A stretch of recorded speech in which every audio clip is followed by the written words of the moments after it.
is to track the changes in this big area over the past 30 years. In the African American community, the changes in terms of population change, poverty change, income change, neighborhood transition, and other variables. Okay. First, let's take a look at population change. This table shows the population change over the past 30 years for the four major racial or ethnic groups. As you can see from this table, I mean, the different color lines represent different racial ethnic groups. As you can see, whites and Hispanics had much higher population growth rates, and the population size of African Americans have remained relatively stable, as shown on this blue line.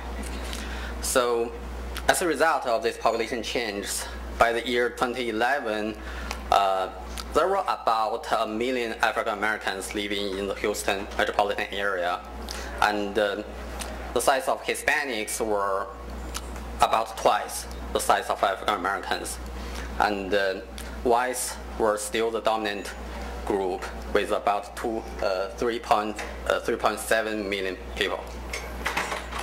So this is population.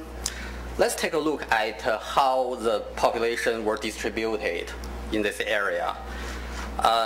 This map shows the distribution of African Americans in the year 1980. The different shades of color stand for a different number of people. With the deeper color means more people, and the lighter color means the opposite. As you can see, in the year 1980, African Americans were primarily concentrated. Oh, by the way, the red lines stand for the major highways, so you have a geographic reference. So these are downtown area. African Americans were primarily concentrated in the northeast downtown, the south and southeast downtown, and the southwest corner of Central City, and certain parts of the surrounding outside counties. Okay, that's 1980. Let's take a look at the 1990 map. See, 1980, 1990. See the changes in color? It means basically some light color areas becomes heavier, which means African Americans started to move. People started to move. And where did they go? 1980, 1990, 2000. I mean, the pattern is becoming clearer and clearer. Let's take a look at it again. 1980, 1990, 2000, then 2011. See? So it's pretty obvious where they went. Just now, in the year 2011, African Americans in Houston metropolitan area were primarily concentrated just along and outside the outer loop, the Beltway number 8, and spread outward in the border areas between the Harris County and the surrounding outside counties, this area. And this map summarizes, this is a population change map over the past 30 years. It summarizes the maps we saw before. You see, the green color stands for population loss, and the brown color stands for population gain. And again, the deeper color means more intense population change. So it's pretty obvious about the population migration patterns for African Americans. People used to live in the inside, were moving outward. The green areas in the downtown, and the people, or some of the people, used to live in the outside were moving inward. So as a result, in the year 2011, African Americans in the Houston metropolitan area were primarily concentrated in the outer ring, Houston. So that's population distribution. Let's take a look at income. And by the way, all the numbers you see here are real income, means income adjusted for inflation. So that's the arrow in the title. It's actually 1990 to 2011. So just forget about it. So in the 1990, you see all the four groups experienced substantial income growth, especially Asians, of course. And in the 1990s, however, you see the whites and the Asians, their income growth virtually stopped.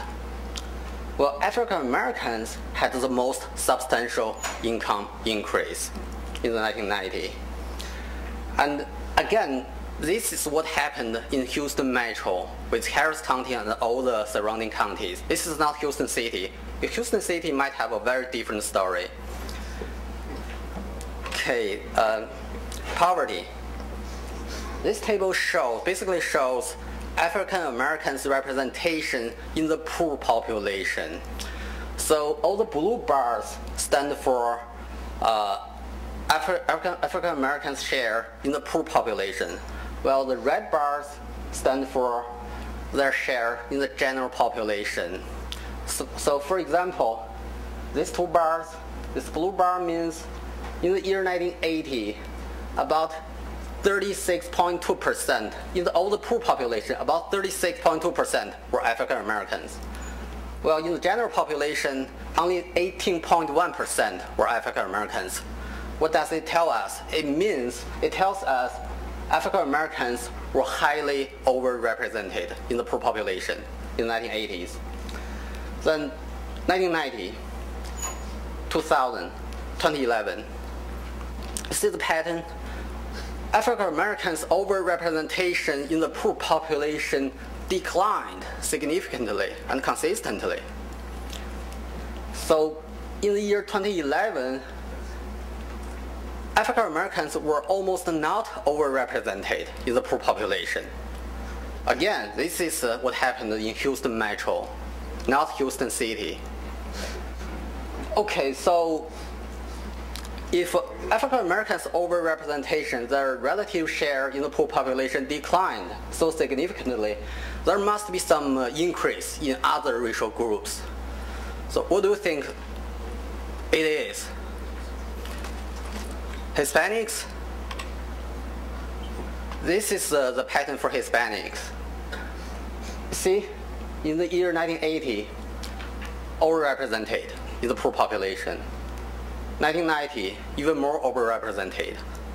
Then in the year 2000, the gap became smaller. In 2011, smaller. So basically, this table tells us not Hispanics. Their overrepresentation in the poor population also declined. Then Asians? No. See, slightly overrepresented in 1980.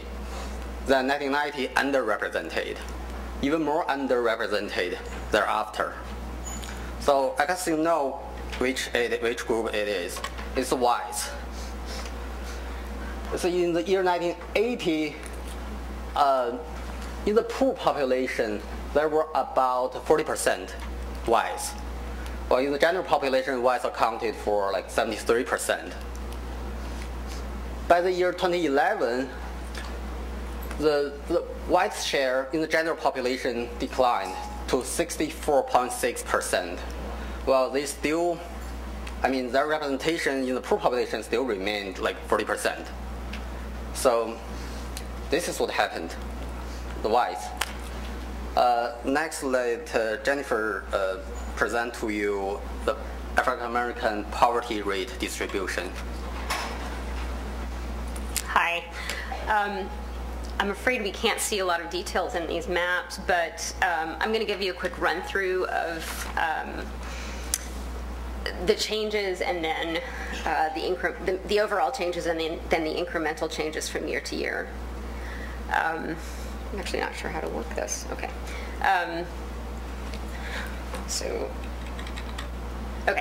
So this is the overall change map between 1980 and 2010, although the data were collected in 2011.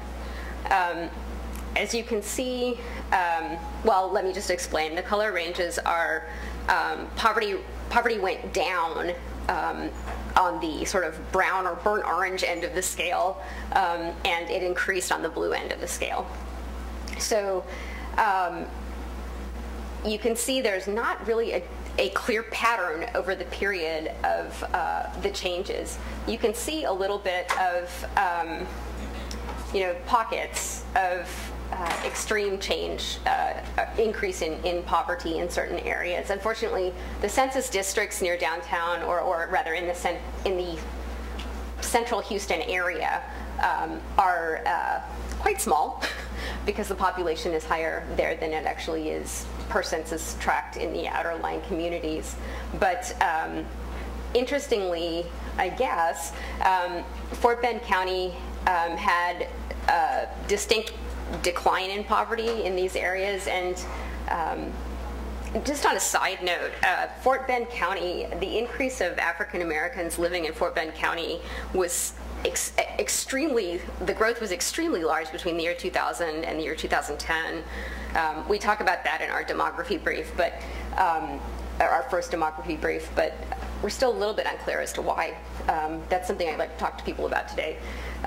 In any case, these areas that have lines through them, there's been basically no change. So if they were bad before in 1980, they were still bad, and if they were fine, then they're still fine. But again, you have a few pockets downtown where poverty decreased, and just sort of an odd assortment. So going back to 1980, oops, oh dear. I'm not sure what I did. Okay, there. Going back to 1980, you can see that there's quite a lot of, okay, and on this map, the lighter end of the scale means that there's less poverty, and the darker end of the scale means that there's more. And again, these were supposed to be like white to burnt orange, for UT and all, but it's a little hard to see that here. Thank you. In any case, out in the sort of immediate suburbs, or rather, I guess in 1980 these weren't immediate suburbs, you have a pretty low rate of poverty. So you've got inner city poverty, and you've got rural, I think what was then rural area poverty. At least that's what I remember from the 80s, the early to mid 80s.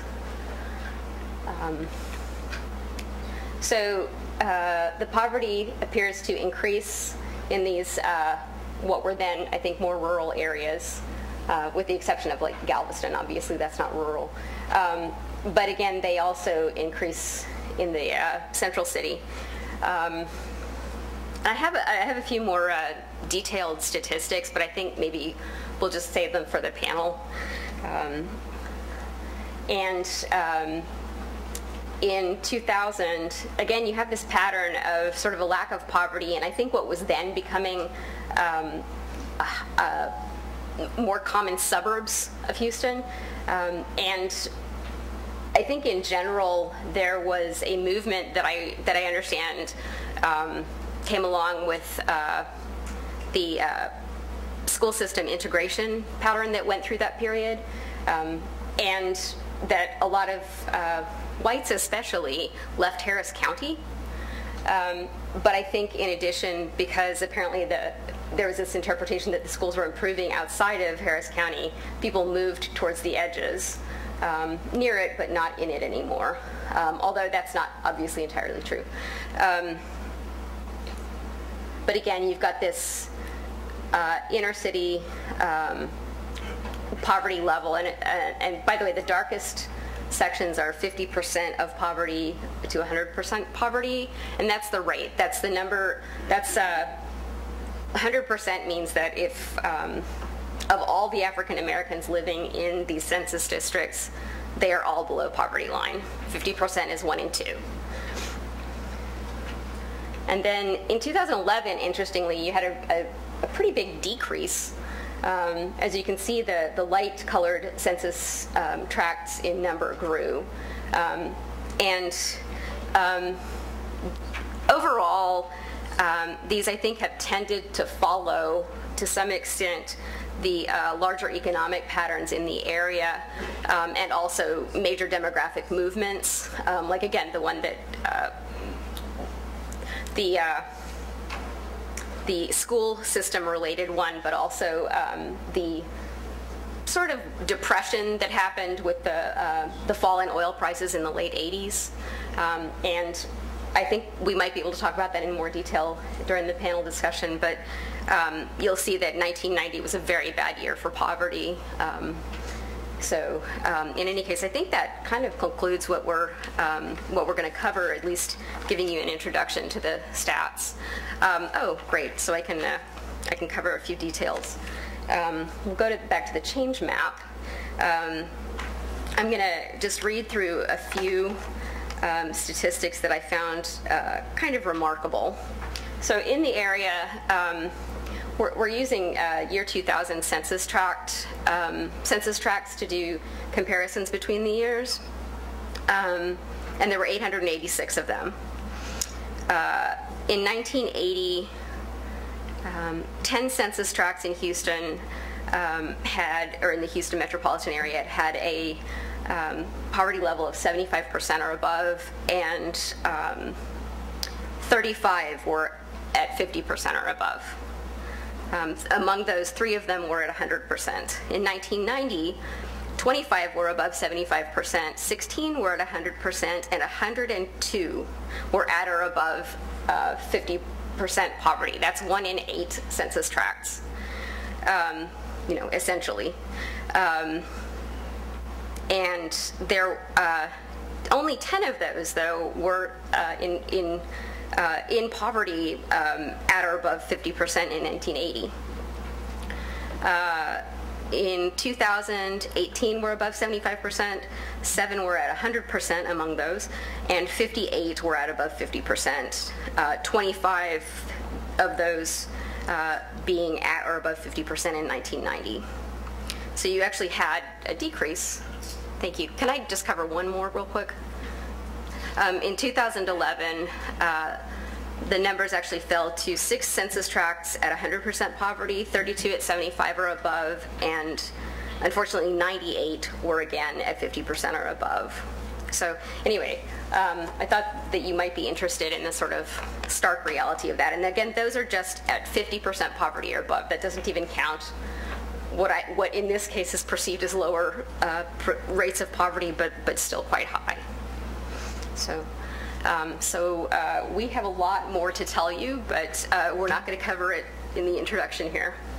So thank you.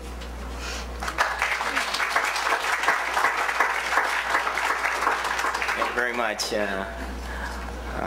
Professor Wren and Alexander. Our final speaker on this panel is longtime friend, colleague, and fellow sociologist, Professor Joe Fagan, who is a professor, distinguished professor at Texas A&M University. And I welcome Dr. Fagan. Nice to see you. You made it through the traffic, right? Come on up.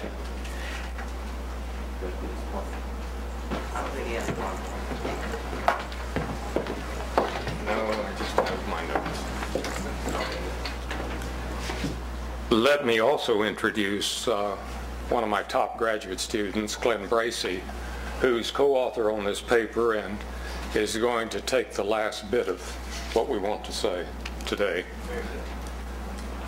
Our paper goes into great detail on a lot of the problems facing black Houstonians today, and given the time that we have, what I would like to say is what our perspective is, what our overall point of view is. I've been studying Houston now for about 73 years. I first moved here in 1940. My parents moved me here in 1940. I graduated from Lamar High School in 1956. So I've been watching Houston a long time. I also wrote a book on Houston, as Bob knows, Free Enterprise City. And Houston's white elite has long celebrated the free enterprise city, the free market, and freedom, and has propagated this mythological imagery for the city, this celebratory imagery of the city, now for many decades. And even now it's added a bit of diversity celebration in its fictional accounts of Houston. But the actual Houston reality is something dramatically different from what is celebrated by the white elite historically. Houston starts in the 1830s as a slavery city. You don't hear much about that in the celebration of Houston. By 1860, a third of Houston's citizens were enslaved, about 1,000 African Americans in Houston, and thousands in the surrounding slave plantations. Houston was a commercial slave center. That's where white wealth started being built up, and where the unjust impoverishment of African Americans in Texas and Houston started being created by that white building up of unjust enrichment. The real story of Houston, the hidden story of Houston, is the unjust enrichment of whites and the unjust impoverishment of African Americans. That's the main theme in our paper, and we have plenty of evidence for it if you want to see the details. After slavery, unfortunately, there was a brief period of Reconstruction. After Reconstruction, Houston's slavery system was replaced by a new system, a totalitarian system of Jim Crow segregation. And among all the cities of the South, Houston certainly had one of the most aggressive, enforced Jim Crow systems. People were thrown in jail for drinking out of white water fountains. The schools were extremely segregated and impoverished. Again, over that period, whites improved on the average the wealth and assets of their families, while black Americans, because of the extreme oppression of Jim Crow oppression, were largely unable to build up assets and wealth for their families to pass along to the present day. One of my graduate students who just finished, Jennifer Mueller, did a remarkable analysis of Texas families and how they pass wealth along over the generations. Some of her families were from this area. She looked at Texas families, white families, and families of color over the last several generations. White families have been able to pass about 6 times as much monetary wealth over their generations, compared to families of color, which have been able to pass along about 1/6, much less wealth. The wealth takes the form of money passed from one generation to the next, houses passed from one generation to the next, land passed from one generation to the next. White Texas families have been able to pass along far greater wealth and assets to the present day because of this long history of Jim Crow and slavery. 2/3 of Houston's history, 2/3 of Houston's history is slavery and Jim Crow. You don't get rid of the effects of slavery and Jim Crow in 40 years, when it starts in the 1840s and 30s. Mueller's research also shows not only did the white families benefit from this passing along of far greater wealth, houses and monetary wealth, over this period. But these white families, our white families, my family, historically got tremendous affirmative action benefits for white Americans. Now, somehow in the discussions at the Supreme Court, there seems to be a notion that the affirmative action is something that's primarily benefited folks of color. I've got a news for the Supreme Court. About, 100,000 times, and I'm not exaggerating, about 100,000 times the amount of affirmative action has been given to whites, historically, in the form of the Homestead Acts, which gave away enormous amounts of land to white families, including some of my relatives in East Texas historically. Because of Jim Crow, black families were almost entirely excluded from the federal land giveaways. We whites also benefited from veterans programs and housing programs after World War II.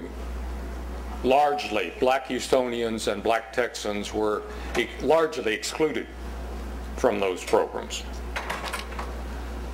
So enormous amounts of wealth have been passed across white generations to white Houstonians, white Texans, white Americans, at the same time that black Americans were unjustly impoverished by slavery first, then Jim Crow, and now contemporary racial discrimination.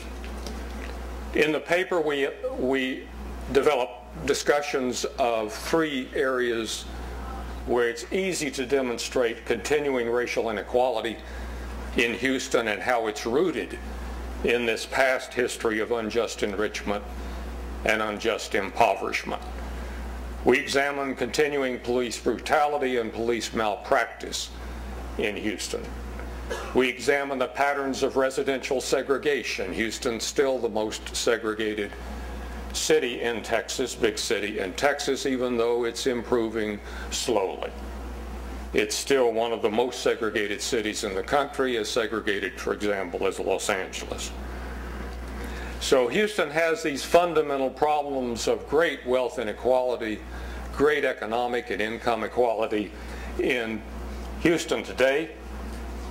These realities of inequality, unjust enrichment for whites, unjust impoverishment for blacks, and some other people of color, are rooted very deeply in this history of slavery, Jim Crow, and large-scale affirmative action programs for whites in the form of things like the Homestead Acts, federal programs aimed at white Americans, and the like.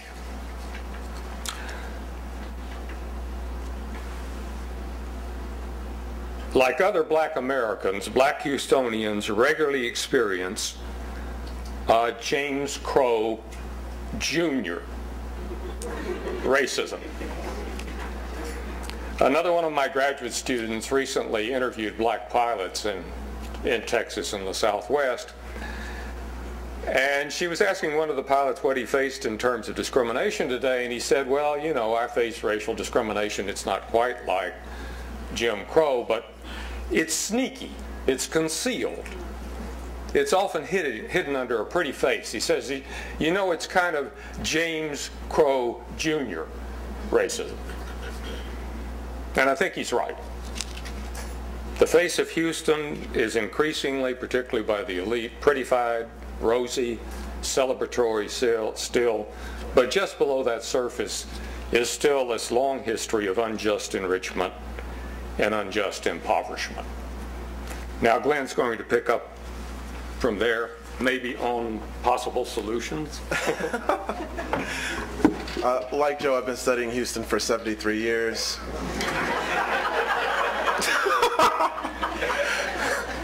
No, I've been studying Houston for since about 2006 when I came to Texas A&M, and I have to say, A, I appreciate Joe as a mentor, but B, one of his books about Houston, his book about Houston, Free Enterprise City, is excellent,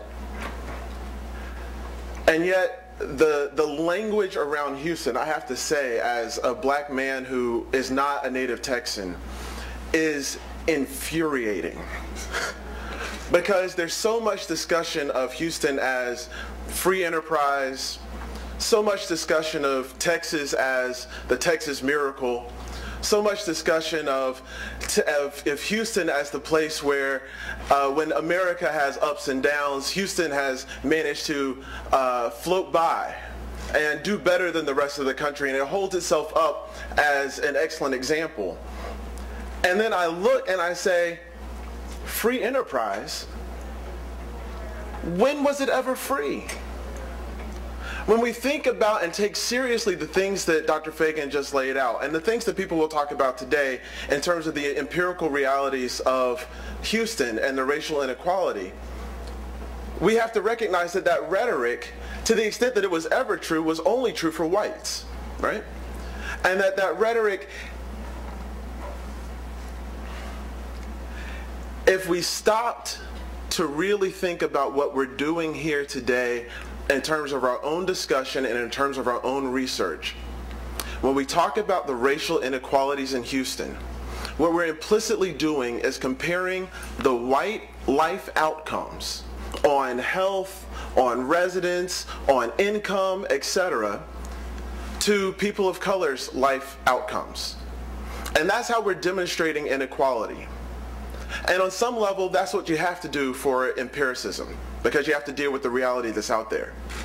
But we know better, because if we really believe in the possibilities and the talents of people of color, and if we take seriously that unjust enrichment and unjust impoverishment that's been happening since the 1830s and 1840s has robbed all of our ancestors of the real possibilities of contributing their talents and contributing their resources to Houston, then what could actually be is not the lives that whites are living right now.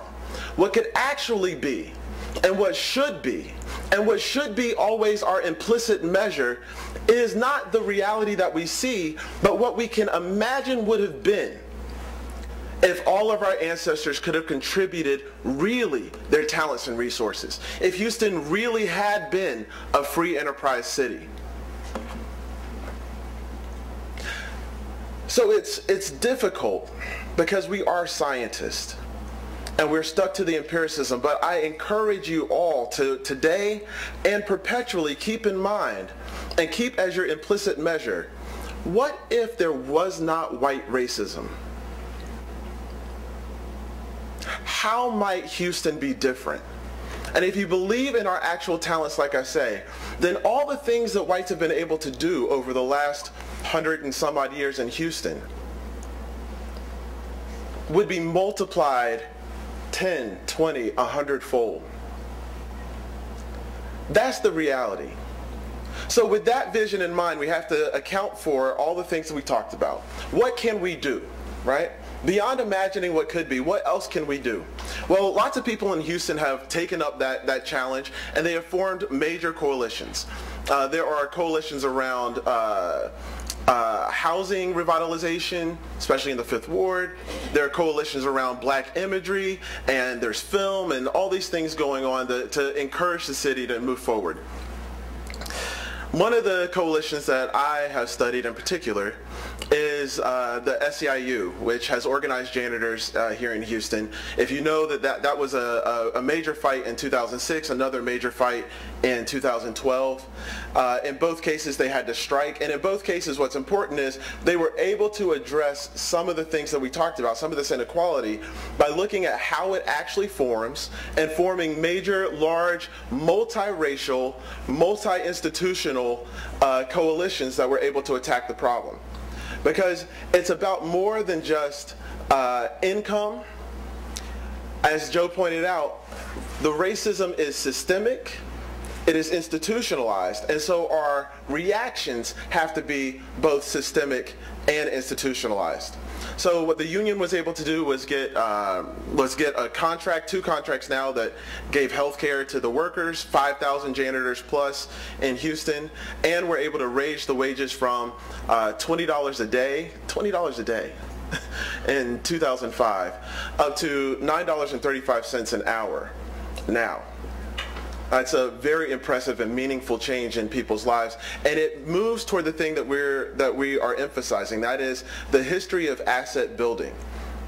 So the income increase and the resistance to things like the government giveaways, like Joe's talking about, where people come in and just take over black communities, build roads in the middle of black communities. That doesn't just disturb the community, that also robs us of our assets that we could pass on to our children, right? So these types of redistribution efforts, like we saw in the union, like we see in other coalitions, give us an opportunity to begin rebuilding our communities, rebuilding our assets, and those are the kinds of opportunities and coalitions we need to build and take advantage of. On a larger level, I want to be true to the ideals and the goals that I laid out myself, and say let's be about both the empirical reality and about what should be in our imaginations.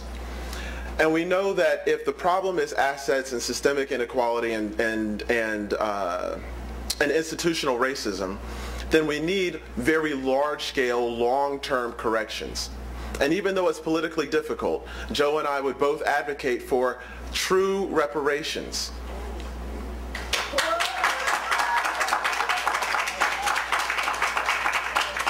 Because the wealth that was built, we know empirically, through slavery and Jim Crow, as Joe laid out. 2/3 of Houston's history is slavery and Jim Crow, and now it's Jim Crow Jr. Esquire, right? So we need a counterbalance to that. Reparations would be the only reasonable and just counterbalance to that. We can do that in the form of direct transfers, but that's unlikely. There are lots of plans laid out. Yeah, I know. That was my biggest understatement.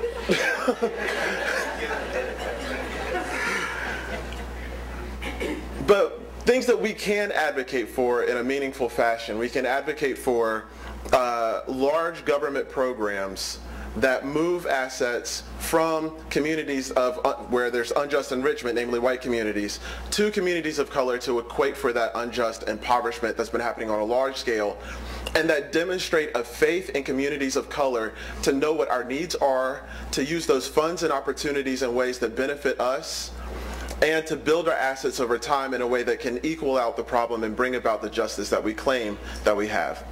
So thank you for your time, and Joe and I look forward to your questions.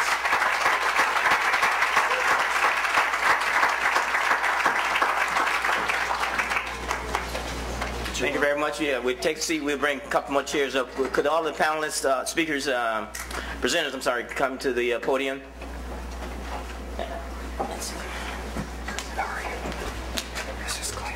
It's good to see you.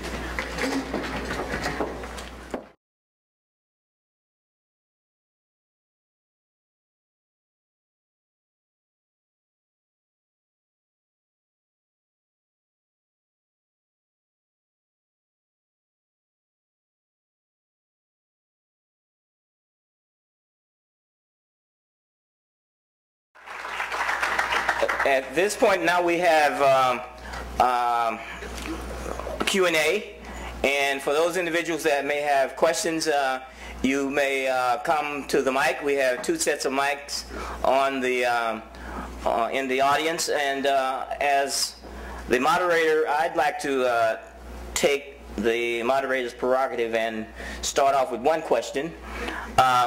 In looking at Houston, the city of Houston, and changes over the last 30 years, and looking at the Houston metropolitan area and those changes that have taken place over the last 30 years, and seeing the some parallels and divergence, what do you see as some of the major strengths in those demographic changes and some of the potential drawbacks from having populations dispersed and poverty dispersed and other kinds of issues dispersed from city to suburbs? Anybody who wants to start, you can come to the mic. Take the mic. Okay. Yeah. So I'll start, and I'll say that I think the population changes in Houston give an excellent opportunity for the large multiracial political coalitions that I've been talking about. The unions have targeted Houston in particular because it's a place where things that people say are impossible, like organizing immigrants, organizing blacks and Latinos together, are actually possible. We are shoulder to shoulder. We're working in a very high inequality situation where we're all together in the lower rungs. So that provides us an opportunity to have similar interests, to demonstrate those similar interests, and actually organize in a meaningful way. One of the other huge assets that, in terms of coalition building, Houston has is a history of black politicians in particular. Black politicians in Houston and around the country have demonstrated a stronger predilection for stepping out, putting their necks on the line, and advocating for people of color, especially low-income people of color. And Houston has very strong black and Latino leaders over the last 30 years who've been doing exactly that. So there are promising aspects for the things that we need to do. I was going to just add to that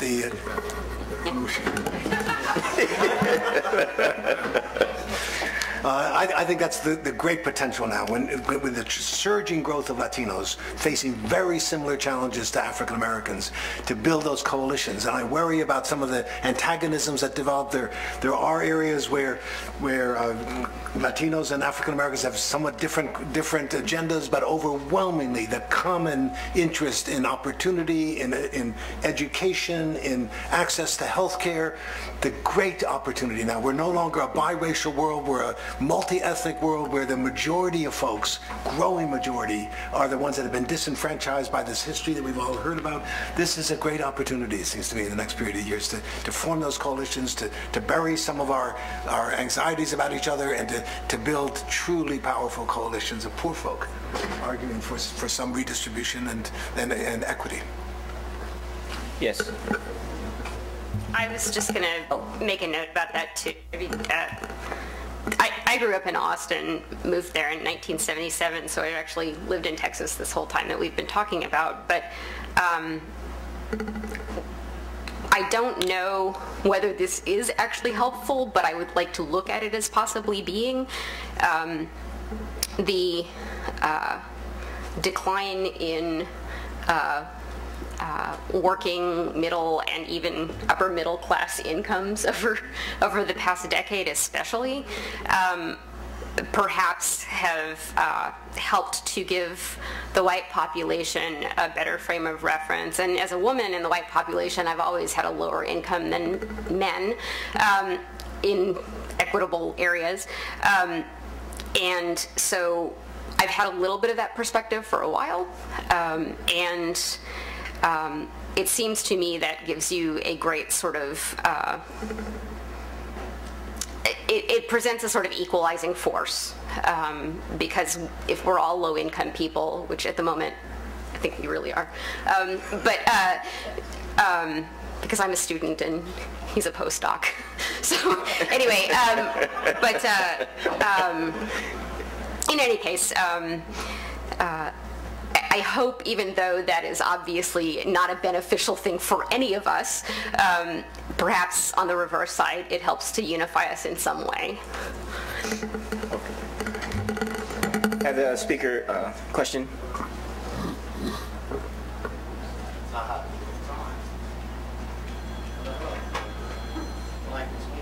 I have a question about this issue of coalitions and political alliances, but I have two kind of factual background statements sort of to put in as a condition. So there are two professors who work independently. One's named Walter Burnham and another guy named Kevin Phillips, who talked about these critical realigning elections. Said that the United States was a two-party system ever since it was founded, but that the parties have changed over time at certain periods of 30 to 40 years, 20 to 40 years.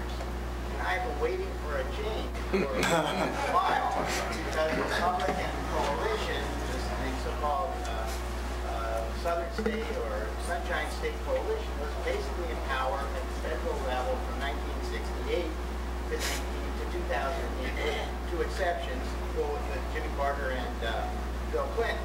But we've seen this pattern of enrichment go through clearly through the Clinton years and now through the current president, and it hasn't changed. But there do seem to be political changes, and maybe this president represents a change, but... Okay, get to your question. Yeah, my question is this. African Americans support the Democratic Party. Is there any feeling about, within this group, both the panelists and the audience, that we really need to move away from the Democratic Party to a different kind of coalition if we're going to get any progress? That's my question. Anybody want to take a shot at that? We'll get the Mac working. Okay.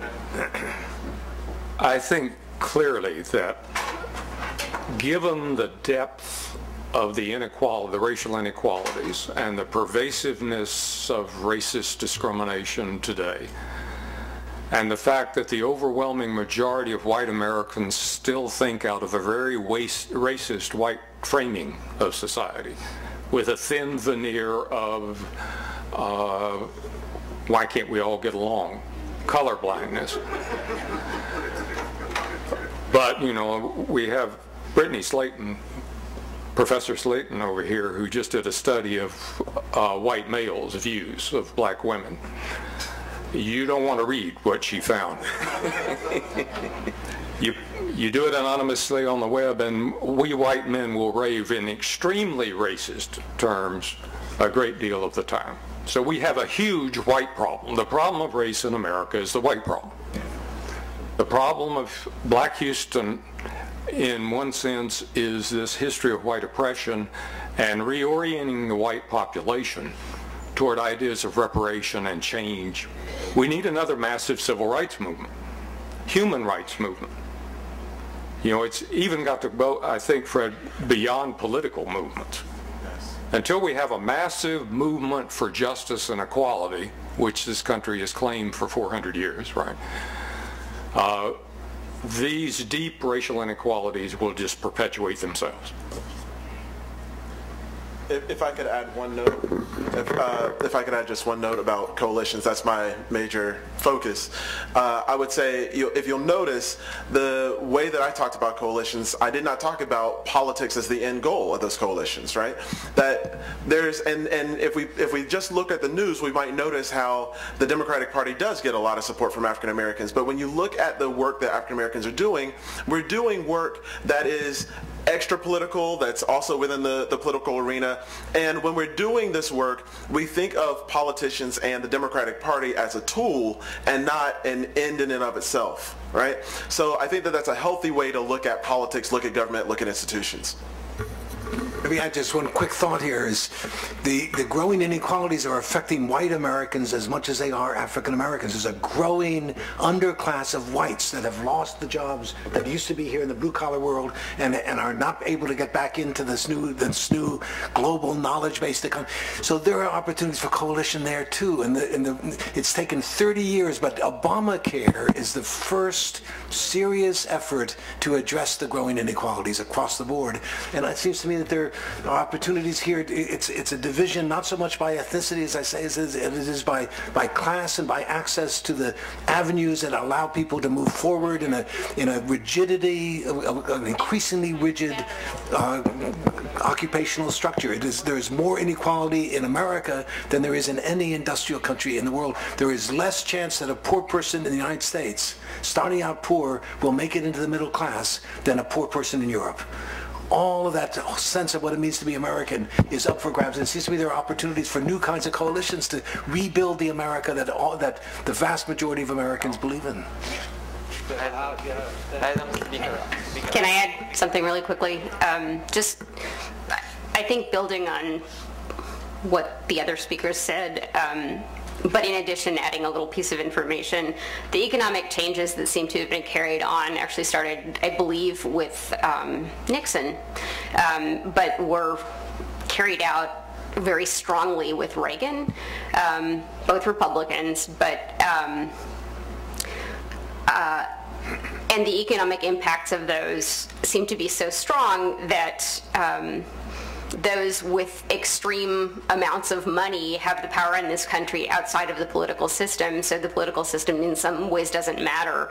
But turning it again back towards the local and working outside of the political system, it seems that a lot of the progress, at least in the past, I think 5 years, and sadly taking the locavore movement as an example, I wish we had more than that, but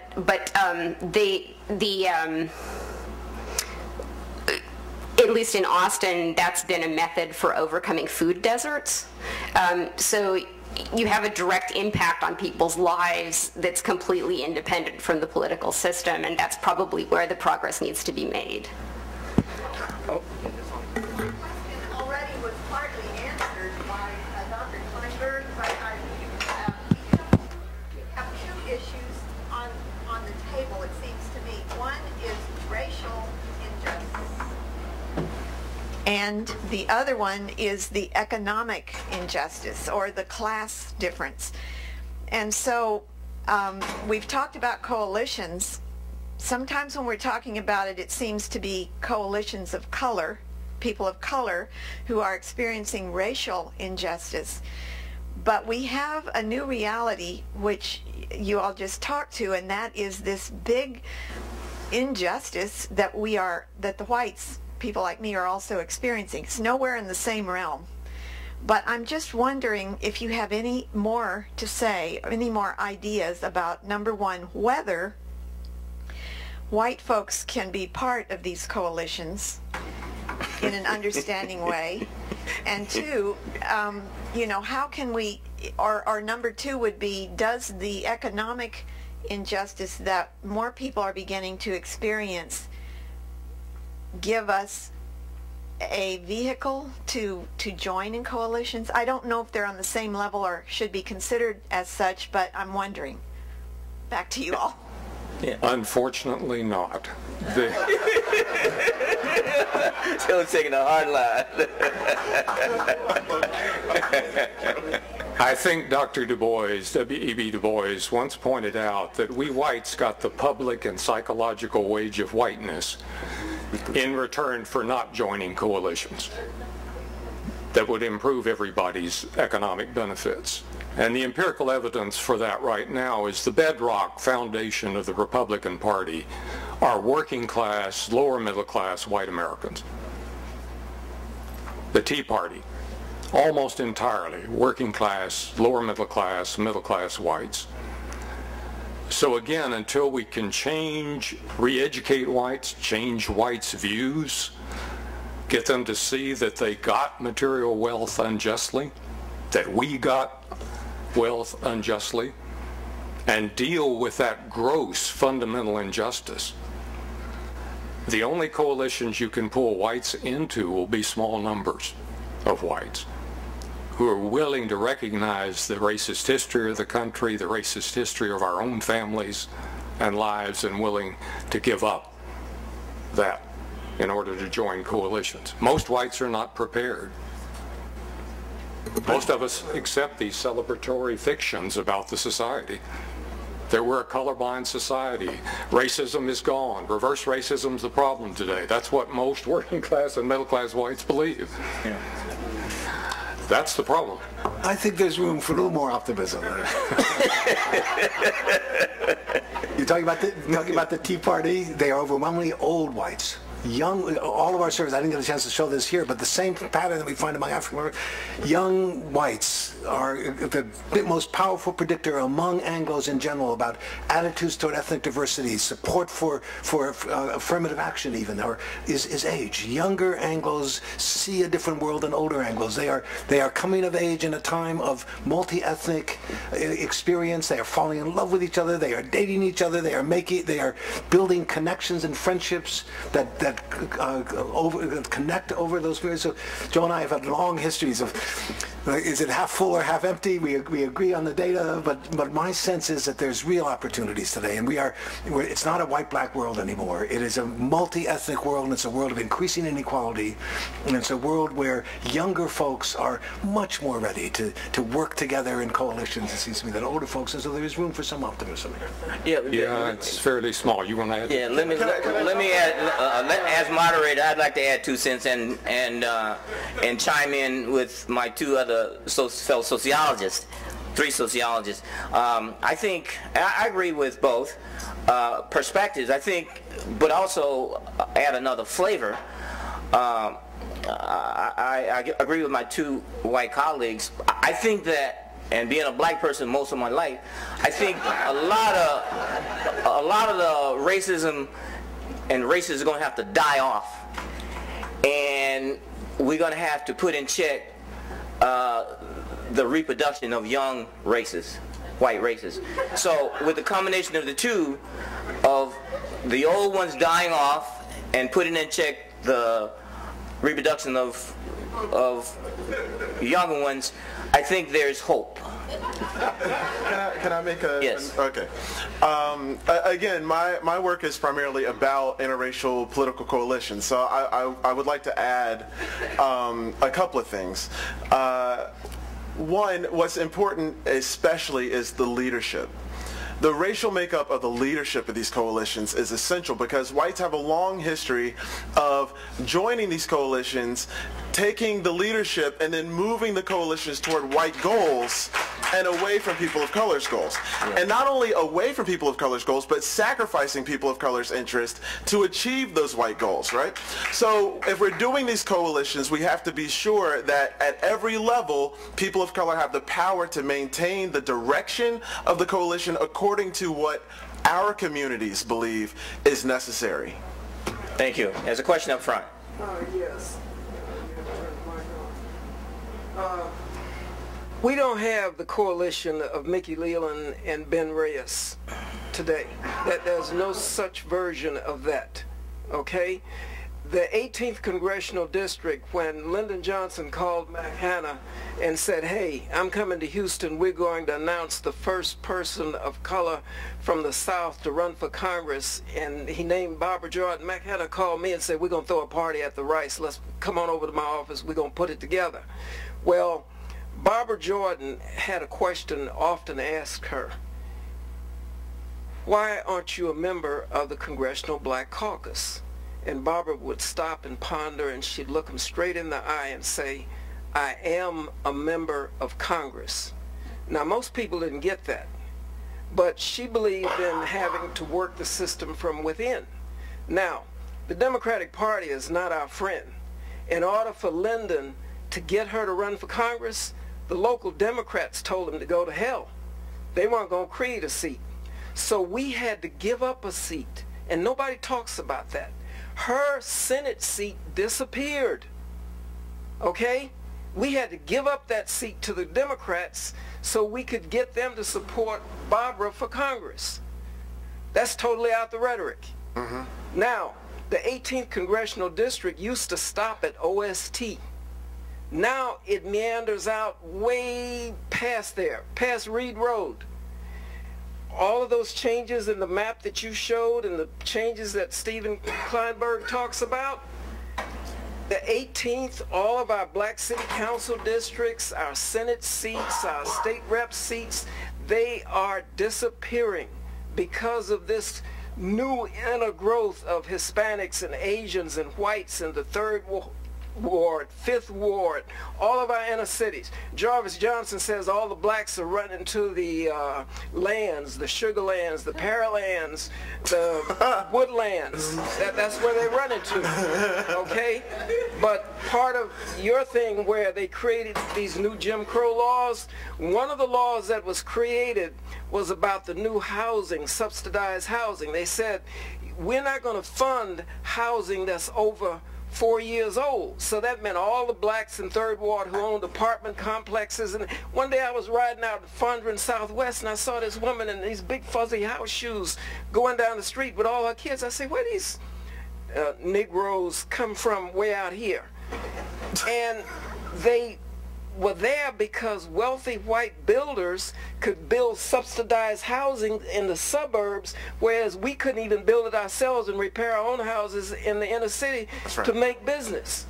They took it from us and moved all the poor people to the suburbs. That's how they got out there. And then on your map, remember you show they start disappearing? They didn't disappear. That's They right. were still there, just more wealthy blacks moved to the suburbs to get away from the inner city. You know, so my question to you is, how can we sensitize our black elected officials to get back focused to doing what they need to do and build these coalitions? We can't build them. It has to be a Symphonia Thompson and a Jessica Farrar. You know, it has to be, they have to initiate that. We can't put them together and make it happen. But from your standpoint, you have a catalytic agent here, Texas Southern University. I applaud what they've done today. A couple of weeks ago, they had a forum on police brutality. But we need to get the word out and spread it more and tell people what you all are trying to do. So my question is, what else needs to be done to infect the whole community with what's here today? Thank you. All right, thank you. Yeah, you've asked the right questions. Super comments too.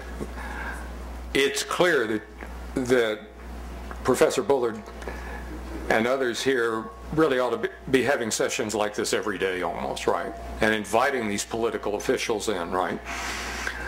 To talk about these things, to engage these things about how do you organize for change? How do you start bringing change to Houston? How do you organize? You've just got to constantly hammer it so it gets in the newspapers. So it's talked about, and it's not just an occasional forum, right, or colloquium like this. Because racism was built, it took it 400 years, right? We've had 400 years of racial oppression in this country. And you don't undo that in a few years. You've got to build on it day by day by day, I think. And you've got to bring those politicians in. You're absolutely right. Let me just say I disagree slightly. And first of all, let me thank you for your long work politically and for the community. And I really appreciate you bringing that history of the Senate seat being taken by the Democratic Party, all of that stuff. I don't think we take the time to really learn that history enough, so I appreciate it.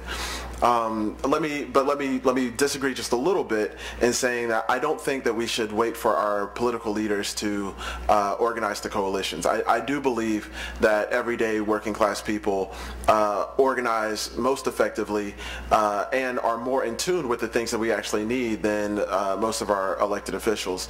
I don't think there's any reason to wait. And I think that politicians come once the party started. You know what I mean? So we have to start the party ourselves. Okay, let's take a question in the back. We had an all-star here, and I really feel like this is the all-stars. I mean, Dr. Kleinberg, Dr. Fagan wrote Racist America, took on sociology. I taught out of that book at the University of Pittsburgh. I teach out of it here. Dr. Bullard. I mean, this is the all-stars. If there ever was all-stars, you guys are the all-stars, and I feel giddy to be in the room with you. I really, really do. And I want to, my question comes up around housing, because right now we have a critical issue in the housing community. I'm the vice chair of the Houston Housing Authority, and there's something that's called fair housing that is being used as a tool against urban communities.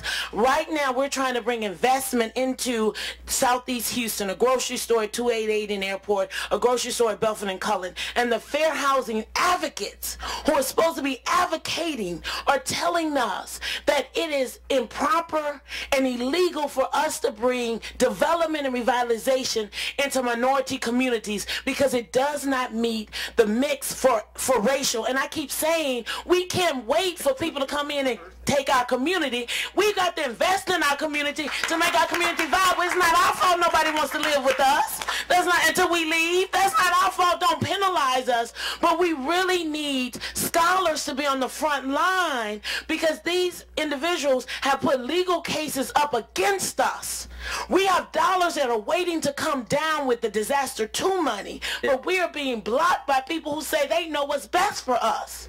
And we really need to take on this housing issue because until we invest in the move to opportunity was a big experiment, and it has shown that moving people to other communities for opportunity is not possible because they're structurally not permissible to mobility. And so I really want to hear, how are we going to take up that issue? And then I want to finally give credence to this. TOP is organizing across racial groups, Working for America, which is taking on wage theft. So it is happening, and the community, I'll say this, Ella Baker said, strong people don't need strong leaders. Strong people don't need strong leaders. And so it really is going to be the community that's going to put political people on notice about what we want and what we need. And it's happening in this city. Yes, absolutely. Yeah, thank you very much. Could I just interject? Panel 4 this afternoon, there's a session that deals with housing, fair housing, and residential patterns, etc. But we can also deal with it here. Might want to take a shot? Well, it's hard to top that. She said it well, I think. She did. Amen. Yeah, the principle in American history that works is the squeaky wheel gets the grease. And the only time we've had major racial change in this country is when black folks organized and raised hell. Yeah. You know, in the abolitionists and the Civil War era, the 200,000 black soldiers who won the war for Mr. Lincoln, and the black civil rights movements have been the time we got real change. You're going to have movements of people in the streets, I think, protesting that kind of, using diversity against racial change, right? Yeah. Diversity is the new con, right? Diversity, right? You put what? One woman in a group of white men, and that's diversity, right? Yeah, and it kind of trumps black issues and racism issues, I think. So I think it takes organization, people in the streets. Okay. I was going to... Oh, sorry. We have a... I was going to respond to the last question, but yours also provides an opportunity for this. We had the great privilege last week, or perhaps the week before, of hearing former Mayor Shirley Franklin from Atlanta speak, and on the one hand, a few things that she said were kind of disappointing from my perspective as a woman, because she essentially said she had to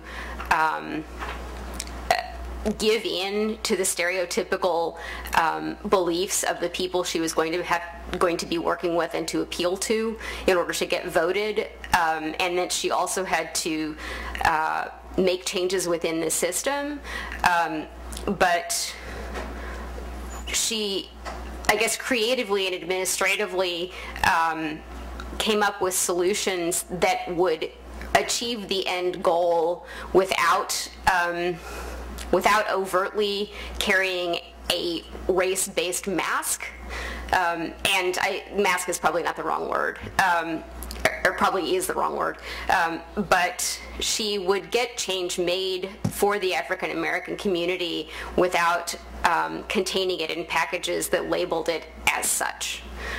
So I don't know whether that really does provide a tool, and it kind of goes in the face of what Dr. Fagan was saying, and not intentionally, but just from an administrator's point of view, that was one of the things that she very strongly recommended. And she didn't outright say, minimize the racial or ethnic labels on the proposals, but that if you overtly put that out there, you get resistance from the old guard instead of getting what you want done. Okay, we're going to have our final question from the gentleman in the back. First of all, I want to thank the Barbara Jordan, Mickey Lehman School of Public Affairs for this. It's not working. It's not working. Oh, it is. Again, thank you. I just wanted to make a comment on how each one of your presentations complement each other, because the quantitative data that was presented by Dr. Kleinberg and then by Alexander and Hen, because when I was looking and taking notes after Dr. Kleinberg's presentation, I saw that the demographics, spoke to particular things, but they were more things quantitatively. It was hard for me to qualitatively come to some conclusions because you were focusing on Houston. But then when the Alexander and Hen came in and brought the metropolitan area in, I was able to see the dynamics of power and suburbanization and the concentration of wealth and class and those aspects. So it's good that all of those perspectives come in, because one without the other, this mic is having some problems. One without the other, it kind of, the analysis is less qualified.